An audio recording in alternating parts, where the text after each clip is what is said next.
The late afternoon sun draped Bora Bora in molten gold, turning the lagoon into a sheet of shimmering turquoise glass. Overwater villas stretched like pearls on a string, their thatched roofs casting soft shadows across the sea. Amara Khan stood barefoot on the deck of Villa 17, the warm boards pressing into her skin as a gentle breeze tangled her dark hair. To anyone looking, she was a picture of happiness, newlywed, breathtakingly beautiful, wrapped in the opulence of a honeymoon most people could only dream of. She tightened her grip on the champagne flute in her hand and forced a smile toward Rashid Al-Fahim, who was sprawled on a sun lounger, sunglasses glinting. Rashid was a man used to the world bending to his will, tall, effortlessly charming, with the kind of polished confidence that came from a lifetime of privilege. Today, he was radiant, toasting the future he believed they would build together. But beneath Amara's smile was a storm. Every laugh felt rehearsed. Every toast tasted of guilt. She watched the horizon instead of her husband, letting the endless blue swallow her thoughts. Somewhere beyond that horizon, back in Dubai, was a secret she had hoped would stay buried beneath the glittering surface of their family's fortune. A shout carried over the water, local fishermen calling to each other near the reef. Amara flinched at the sudden noise, her nerves already frayed. Rashid didn't notice. He was scrolling through his phone, planning their next excursion, unaware that a single message could shatter their fragile bliss. A faint buzz from her own phone on the deck railing broke her trance. The screen lit up with a number she didn't recognize. For a moment she considered ignoring it, but something about the anonymous text, secrets always surface, even in paradise, sent a chill down her spine. She slipped the phone into her wrap, just as Rashid called her over for a kiss. The warmth of his lips, the way his hand lingered at her waist, should have comforted her. Instead, it reminded her of the one man she should never have touched. Across the lagoon, the distant hum of a yacht's motor rose and faded. A sleek white vessel cut through the waves before anchoring far from the resort's main pier. From this distance, it was unremarkable, a rich tourist's toy. But Amara couldn't shake the feeling of being watched. She forced herself to join Rashid at the table set for two, candles flickering in the soft wind. He poured more champagne, his laughter rich and unguarded, while she raised her glass with hands that trembled slightly. "Still can't believe we're here," he said, eyes shining. "Everything is perfect." She held his gaze and nodded, a tight smile curving her lips. "Perfect," she echoed, the word catching in her throat. Above them, the Bora Bora sky bled into shades of violet and indigo. To Rashid, it was a sunset worth capturing for his social feed. To Amara, it was a warning. Even the most beautiful horizons eventually surrendered to darkness. Far out on the water, a figure moved on the deck of the distant yacht, a silhouette against the fading light. Amara's breath caught, just for a heartbeat, before she told herself it was nothing.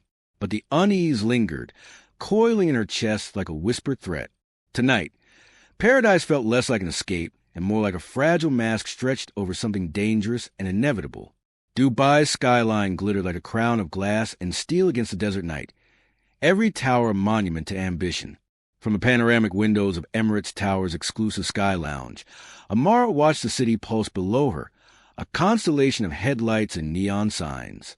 She was still in her flight attendant uniform, her name tag catching the low light as she cradled an untouched glass of sparkling water. She wasn't supposed to be here. Rashid had been out of the country on a business trip, trusting her to rest before their wedding. But rest was impossible when Khalid Al-Fahim, the Sheikh's reckless magnetic son, had found her again. Khalid slid into the booth opposite her, the scent of expensive cologne mingling with the aroma of freshly ground coffee. His dark eyes were a storm beneath perfectly groomed brows, and his smile was a weapon she had no defense against. "You came," he said, his voice a low murmur that carried more satisfaction than surprise. "I shouldn't have," Amar replied, her voice barely audible over the soft jazz playing in the lounge. She glanced around, scanning for familiar faces. "If anyone sees us..." "They won't." Khalid leaned forward, his confidence intoxicating. "You're not just anyone. Amara, you've always been different." His words hit their mark. Months earlier, they had met on a flight to Paris. Rashid had been sitting in first class, reading business reports, oblivious of the way his younger brother was watching the poised flight attendant with amused fascination. What had started as harmless banter on a layover had grown into stolen moments. A coffee in an airport lounge, a secret drive along Jumeirah Beach Road, a kiss that should never have happened beneath the shadow of Burj Khalifa. Amara tried to summon her resolve. This has to stop. I'm marrying your brother. Khalid's jaw tightened, but his hand found hers across the table, warm and insistent. Do you love him? Her lips parted, but no words came. Love wasn't the question. Safety was. Rashid was steady, generous, a man who could give her the world. But Khalid made her feel alive in a way Rashid never had. Khalid's phone buzzed, pulling him back. He glanced at the screen, a name Amara didn't see, and slid it back into his pocket. He doesn't deserve you, Khalid whispered. Amara stood abruptly, her chair scraping against the polished floor. This was a mistake. Her pulse hammered as she walked toward the elevator, but Khalid followed, matching her pace. In the mirrored elevator, their reflections loomed larger than life. He reached out, catching her wrist. Amara, the door slid shut, trapping them in silence. For a moment, she let herself lean into him, her forehead against his chest, breathing in the familiar scent that had haunted her dreams. Their kiss was desperate, a clash of longing and regret, before she pushed him away. No more, she said, her voice shaking. If Rashid ever finds out. Khalid's smile was sad but unbroken. Secrets don't stay buried in the city. Outside, the desert wind carried the faint sound of distant traffic. Amara stepped into the night, the weight of her decision pressing against her ribs. She told herself she could leave Khalid behind, marry Rashid, and build the perfect life. But as the Burj Khalifa's lights flickered above, she couldn't shake the image of Khalid's defiant eyes and the sinking feeling that their story wasn't over. The following morning, Bora Bora's lagoon looked like liquid sapphire beneath the rising sun. But to Amara, the colors fell harsher today, as if even the sky had grown suspicious. Rashid's laughter drifted from the breakfast table on the villa deck, rich, warm, oblivious. She joined him, feigning cheerfulness as he fed her slices of fresh mango. We should try scuba diving today, he suggested. They say the reefs here are alive with every color you can imagine. That sounds perfect, she replied, though her voice wavered. The text from the night before, secrets always surface, still burned in her mind. Rashid reached for his phone to check their excursion schedule, and Amara noticed how casually he scrolled through his messages. For the first time in weeks, guilt gave way to fear. What if someone had already reached out to him? What if Khalid himself was reckless enough to send a message? By mid-morning, they were on a small catamaran heading toward a dive site. Rashid stood at the bow, salty wind tugging at his shirt, while Amara sat alone at the stern. Her gaze caught on a distant yacht anchored near the reef, the same one she'd noticed last night. A lone figure stood at its railing, dark against the bright sea. Her chest tightened. The dive instructor's voice jolted her back. "Ma'am, are you okay?" "Yes," she lied, forcing a smile. Underwater, the world was silent but for her own breathing. Vibrant fish darted through coral gardens, and the sun fractured into shimmering beams above. Yet even in this serene world, she couldn't escape her thoughts. She imagined Rashid discovering her betrayal, imagined Khalid's anger at being abandoned. When they surfaced, Rashid wrapped her in a towel and kissed her cheek. "You're quiet today," he said. "Just tired," she replied. That evening, after a candlelit dinner on the beach, Amara slipped out onto the deck while Rashid showered. Her phone buzzed again, another unknown message. "Tell him before I do." Her blood turned to ice. She typed a reply, "Who is this? What do you want?" but deleted it before sending. Panic clawed at her chest. Was it Khalid? Or someone who had seen them together in Dubai? The sound of Rashid's footsteps behind her made her flinch. He wrapped his arms around her from behind, his voice soft. "You're trembling. Are you cold?" "No, just the wind." He kissed the top of her head, unaware of the storm gathering around them. Later that night, unable to sleep, Amara stared at the ceiling fan spinning lazily above. Outside, the lagoon glowed under a pale moon. She could no longer deny it. Someone was here, someone who knew. On the horizon, a faint light flickered from the distant yacht before going dark. She whispered into darkness, a confession only the walls could hear. I can't escape this. The lagoon lapped softly against the villa's stilts, as if the island itself were holding its breath. By the fourth day of their honeymoon, the island no longer felt like an untouched paradise to Amara. It felt like a stage set, its beauty fragile and temporary. Even the soft crash of the waves sounded accusing. Rashid had been unusually attentive all morning, offering to schedule a couple's massage and arranging a private sunset sail. To anyone else, it would seem like devotion. To Amara, it felt like scrutiny disguised as affection. As they boarded the small sailboat in the late afternoon, the sky burned orange and crimson. Rashid helped her aboard, his hand lingering on hers a little too long, his gaze searching her face. You've been distracted, he said lightly as the sails caught the wind. Is something wrong? She forced a laugh. Just tired. All the travel. The diving yesterday. It's catching up with me. Rashid's smile was warm, but his eyes held a flicker of doubt. He wrapped an arm around her shoulders, pulling her close as the boat glided across the lagoon. You know you can tell me anything, he murmured. Her throat tightened. She nodded but said nothing. As the sun dipped lower, the breeze picked up, and the island lights began to twinkle in the distance. Amara caught sight of that same sleek yacht again, anchored farther out but unmistakable. She tried to look away quickly, but Rashid followed her gaze. Beautiful yacht, he commented casually. Been seeing it around since yesterday. Probably another honeymoon couple, she replied, her voice steady but her palms sweating. The sailboat captain, a local with sun-creased skin and kind eyes, steered them toward a secluded cove. You two are lucky, he said. This spot is private. No one will disturb you here. The words felt ominous. When the captain gave them privacy and stepped below deck, Rashid set down his glass of champagne and studied her. You're not yourself, he said softly. Amara, is there something you're not telling me? She swallowed hard. Rashid, A distant sound, a motor starting, interrupted her.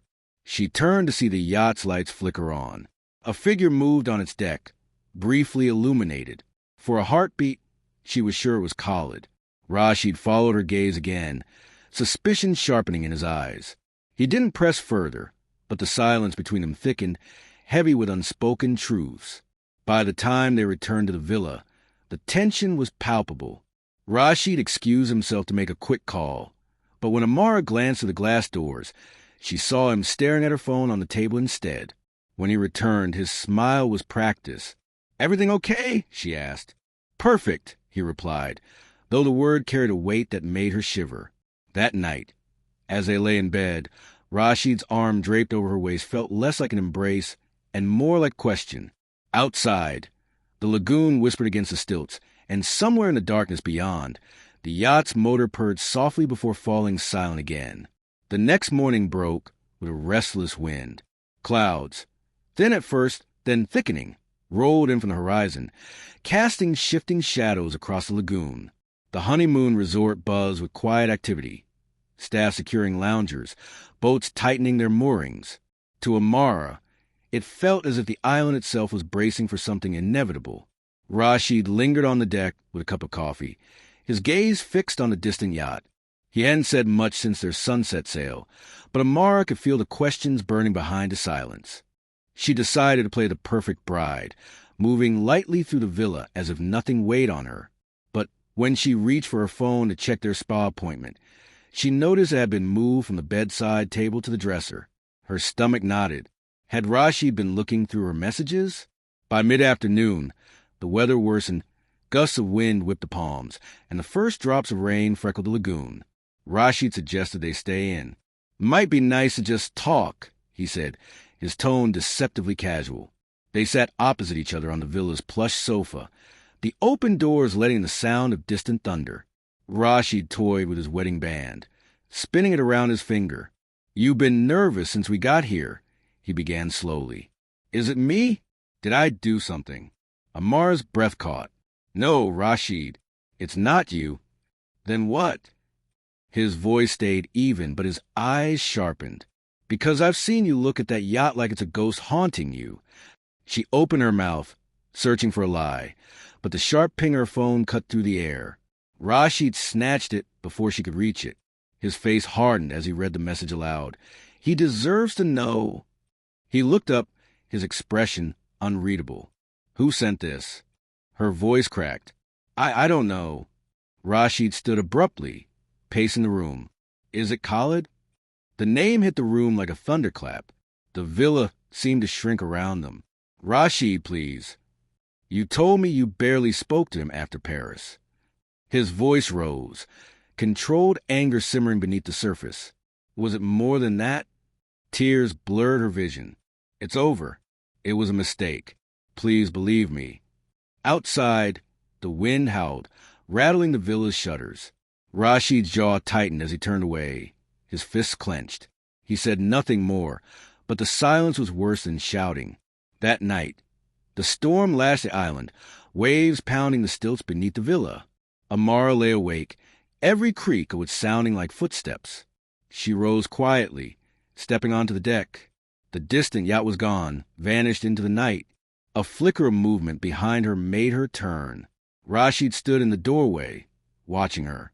His face was shadowed, unreadable. For a long moment, neither spoke. Then he said, almost too softly to hear, "Secrets don't survive storms." The word sent a chill through her. She turned back toward the dark horizon, but she could feel his gaze on her, a weight that promised the storm inside their villa had only begun. The storm raged through the night, rattling the shutters and turning the turquoise lagoon into a churning slate sea. By dawn, the resort staff were sweeping broken fronds from the walkways, but the air inside Villa 17 was heavier than the weather outside. Rashid stood at the window, his back to Amara, watching rain streak the glass. He hadn't slept, hadn't spoken since his whisper warning. Amara brewed coffee she didn't want, her hand shaking as she set a cup on the table. "Rashid," she began, her voice barely above a whisper, "please, let's talk." He turned, his expression unreadable. "Talk? About how you betrayed me, or how my own brother's involved." His words landed like blows. She flinched. "It wasn't like that. Don't lie to me now." Rashid cut in, his voice rising. "Do you think I didn't notice? The messages, the yacht, the way you've been looking over your shoulder since we arrived." The room seemed to close in around her. The paradise they had dreamed of had become a cage. She tried to reach for him, but he stepped back, his jaw tight. "Do you love him?" he demanded. Amara's lips trembled. "No, I love you. It was a mistake. A stupid, reckless mistake." The anger in his eyes softened for just a heartbeat. But then another memory, one she couldn't see, hardened his face again. "A mistake can be forgiven," he said slowly. "A betrayal this deep cannot." The wind outside howled, shaking the villa. Amara felt the air shift. The tension between them was volatile, like the storm beyond the windows. Rashid paced, his fists clenched, his breathing ragged. Then came another ping, a new message on her phone left on the counter. Rashid grabbed it before she could. The text was short. "I'm here. End this before it's too late." His knuckles whitened as he gripped the phone. "He's here," Rashid said coldly. "On this island." "Rashid, please." "Stop." His voice was quiet now, which was worse than shouting. "I thought I knew you. I thought we were building a life together." The silence stretched, broken only by the storm's fury outside. Then Rashid dropped the phone onto the sofa and walked to the door. "I need air," he muttered. Amara watched him disappear into the rain. Her heart hammered. Part of her wanted to run after him, to beg forgiveness. Another part feared what might happen if she did. She sank onto the sofa, the storm's roar filling her ears. Outside, lightning flashed over the lagoon, illuminating the empty horizon. No yacht in sight. But she knew Khalid hadn't vanished. He was out there, and Rashid was out there too. Somewhere in the rain-swept darkness, the fragile future she'd built was tearing apart. She whispered to herself, the words lost the storm. This is all falling apart. Rain sheeted down over the island as darkness cloaked the lagoon. The storm had calmed slightly, leaving behind a damp, uneasy silence. Somewhere beyond the villas, a lone generator hummed. Amara paced the villa's deck, her mind a whirlpool of fear and guilt. A sudden knock at the glass door jolted her. She turned to see Khalid, drenched, his white shirt plastered to his chest. Standing outside, his hair was wet, his expression urgent. "Khalid?" she hissed, sliding the door open just enough to let him in. "You can't be here. I had to see you." His voice was low but intense. "Rashid knows. I saw his boat leave the dock. I think he's coming for me." Her stomach dropped. "You shouldn't have come. If he finds you here." "He'll kill me," Khalid finished grimly. Before she could respond, a shadow moved across the deck. Rashid. His clothes were soaked, his face a mask of fury and heartbreak. He stepped inside, water dripping onto the polished wood. "So it's true," he said, his voice eerily calm. "You couldn't even wait until after the wedding night to betray me?" "Rashid, please." Amara started. "Don't." His gaze burned into her before shifting to Khalid. "And you, my own brother." Khalid raised his hands, palms out. "Rashid, listen to me." But Rashid lunged, and the two men collided. The villa shook as they crashed into a table, sending glass shattering across the floor. Amara screamed, rushing to pull him apart, but Rashid shoved her aside in his rage. The fight spilled onto the deck, rain slicking the boards beneath their feet. Rashid swung first, a wild arc that sent Khalid stumbling. Khalid retaliated, but slipped on the wet wood, hitting the railing hard. The sound of the storm mixed with the sound of their labored breaths and the splintering of furniture. "Stop this." Amara cried, but her voice was drowned by thunder. A sudden crack. The railing gave way under Khalid's weight. Rashid lunged, grabbing his brother's arm, but his grip slipped. Khalid tumbled over the edge into the lagoon with a splash. For a moment, there was only rain and Amara's ragged breathing. Rashid stared into the water, chest heaving, as ripples spread across the dark surface. Then the faint outline of Khalid surfaced, thrashing against the current. Rashid hesitated, torn between rage and duty. But another flash of lightning illuminated Khalid's face. Fearful, desperate, and something in Rashid snapped. With a roar, he turned and stormed inside, leaving his brother to the lagoon. Amara gasped, "Rashid, no." By the time she reached the edge, the lagoon had gone eerily still. Khalid's white shirt floated briefly before sinking into the darkness below. Rashid reappeared, breath ragged, his eyes wild. "He's gone." "You let him drown," she whispered, horror creeping into her voice. "You both killed this marriage long before tonight," Rashid said, his tone flat. The rain fell harder, washing the blood from a small cut on Rashid's knuckles into the deck's grooves. Far out on the horizon, lightning arced, illuminating the lagoon's red-tinged ripples. In that moment, the paradise around them felt like a prison, and neither of them realized that the storm had carried their screams across the resort, loud enough for someone else to hear. By sunrise, the storm had passed, leaving a deceptive calm over Bora Bora. The sky was a bright, cloudless blue, but the resort buzzed with unease. A maintenance worker discovered a piece of broken railing on the villa deck and alerted management. Within hours, 2 uniformed Tahitian police officers and a plainclothes detective boarded a small skiff bound for Villa 17. Amara sat on the edge of bed, hair still damp, her eyes swollen from crying. Rashid stood by the window, staring out at the lagoon, his shoulders tense. The sound of boots on the deck snapped them both to attention. The plainclothes detective, a stocky man with a weathered face and sharp eyes, introduced himself as Inspector Tain Mayo. His gaze swept the villa, noting the overturned table, shards of glass on the floor, and the bent railing outside. "We received reports of shouting during the storm," Tain said evenly. "And your villa, it shows signs of a struggle." Rashid's voice was clipped. "It was a private matter between my wife and me. Nothing criminal." Tain raised an eyebrow. "Private matters don't usually end with broken decks and missing brothers.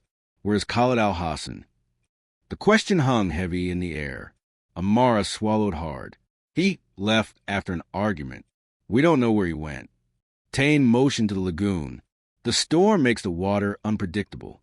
If he fell or jumped in, he may not have survived. Rashid's jaw tightened, but he said nothing. 2 officers began photographing the villa and collecting evidence. The broken railing, a bloodstain on the deck, and Amara's phone with the incriminating messages. As one of them bagged the phone, Tane studied the couple. "We'll need statements from both of you." Separately, in the small interview room at the resort's administration building, Amara sat across from Tane. Her hands trembled in her lap.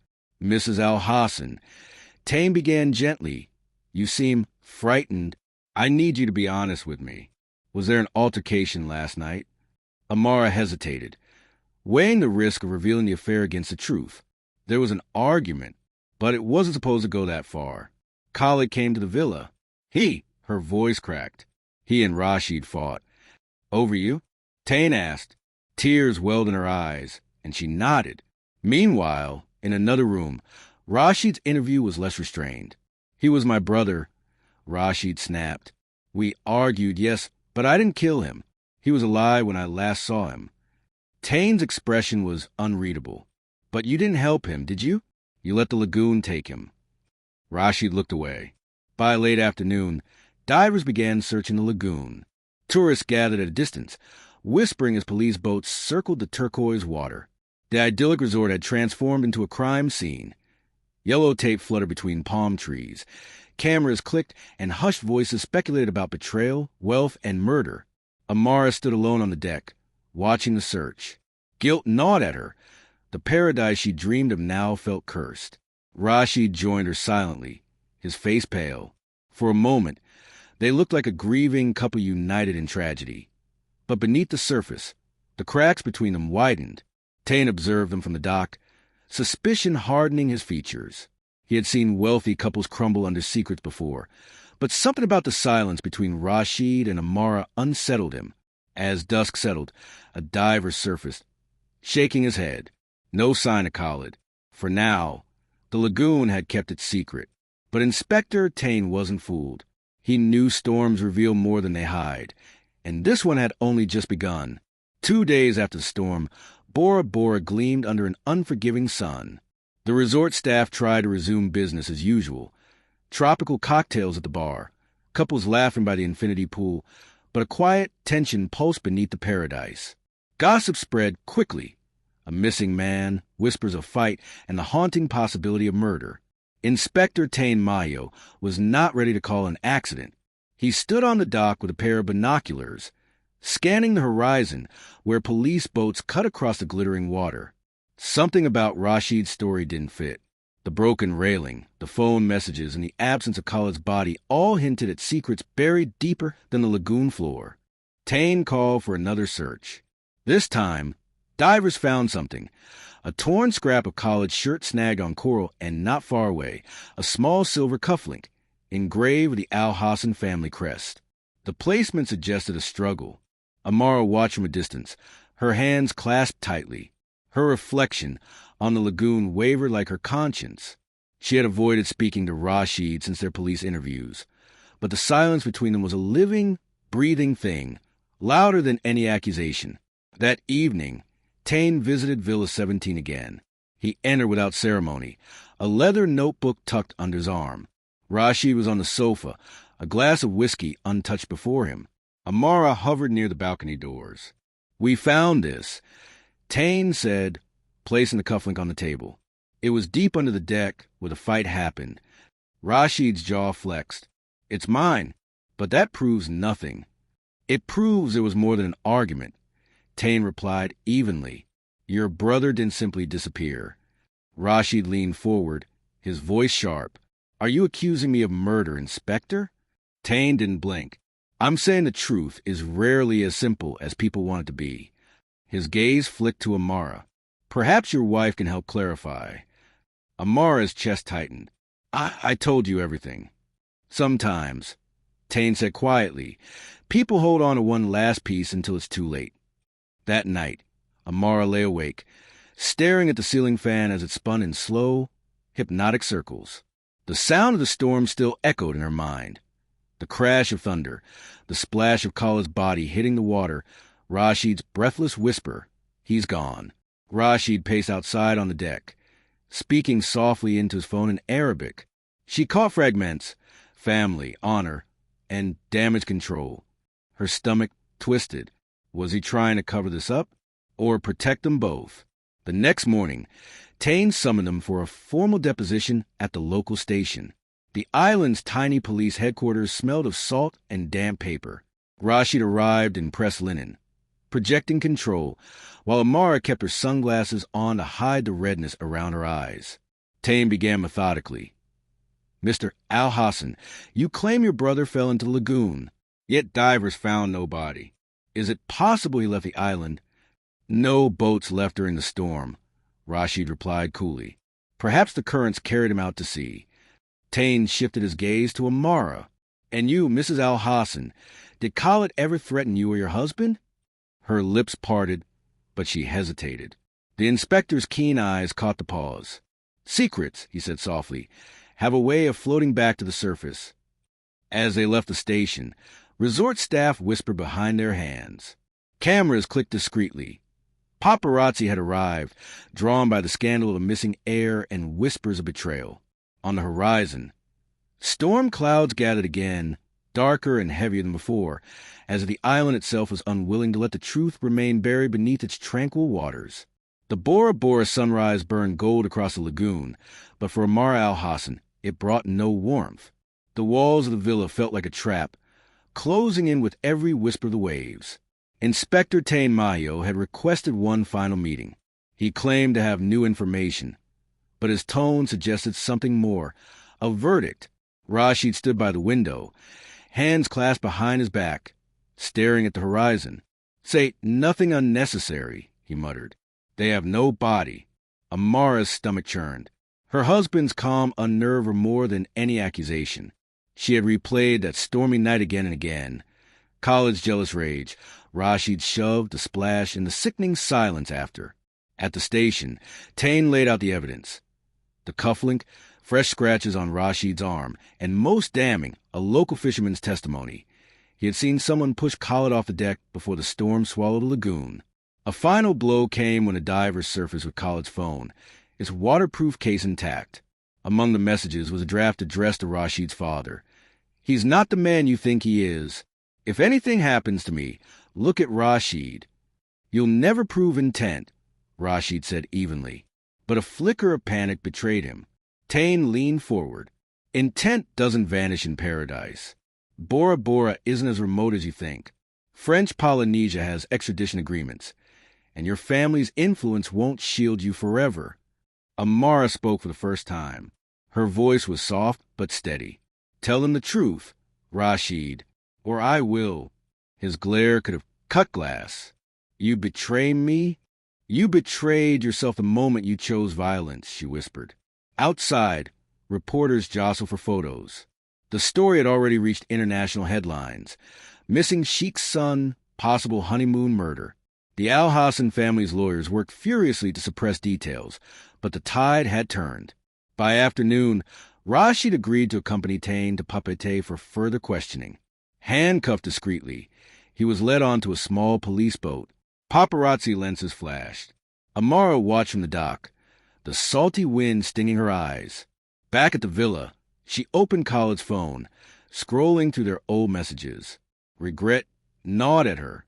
Their flirtation, reckless, dangerous, had set this chain of events in motion, but she couldn't ignore the truth. Rashid had chosen to kill rather than confess. 2 weeks later, headlines declared, heir to Dubai fortune charged with second-degree murder in Bora Bora tragedy. Rashid's lawyers vowed to fight, claiming a tragic accident. Still, whispers of family dishonor and media frenzy threatened to shatter the Al-Hassan empire. Amara, now back in Dubai, gave a single interview to a respected journalist. She didn't offend Rashid, nor did she glorify Khalid.